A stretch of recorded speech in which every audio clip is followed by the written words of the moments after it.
East African nations have endorsed Kenya's Amina Mohamed in her bid to run for chairperson of the African Union Commission. Ambassador Mohamed is one of the candidates set to replace Nkosazana Dlamini-Zuma, whose four-year term has come to an end. Well, earlier I spoke exclusively to Amina Mohamed, Kenya's Foreign Affairs Cabinet Secretary. We already have a roadmap, right? And that is contained in the vision, in the Agenda 2063 of the African Union. It's something that was very well prepared. It was actually in depth. The whole continent participated in crafting it, and therefore it is a document that has the consensus of the continent and which is recognized as the only blueprint that we have.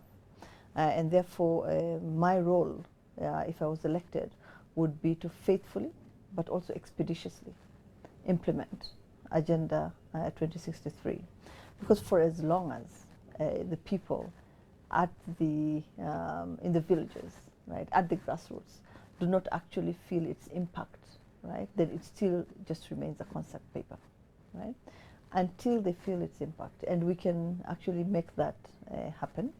We already have a 10-year action plan, and I think we can actually have chewable bits of that implemented in real time, in a very meaningful time frame. In terms of those chewable little ones, what will be your priorities though?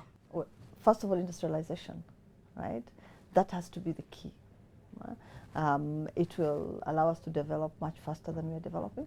It will create the jobs that we need.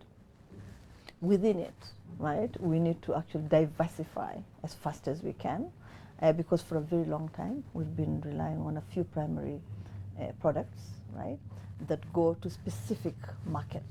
So we need to diversify the products, but also the markets, right, so that we're able to have a much wider reach within the globe, right, and so that we as a continent, and it doesn't matter what sub-region you look at, it's the same story, it's the same picture that keeps being repeated over and over again.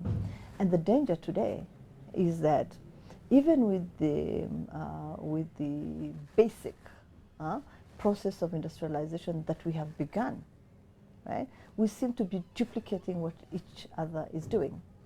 And that's really dangerous, right? We should actually be diversifying to an extent where we know that we are not duplicating what others are doing, so that we don't become not only wasteful, right, but not able to create the viable markets that we need, and the viable industrial bases that we need.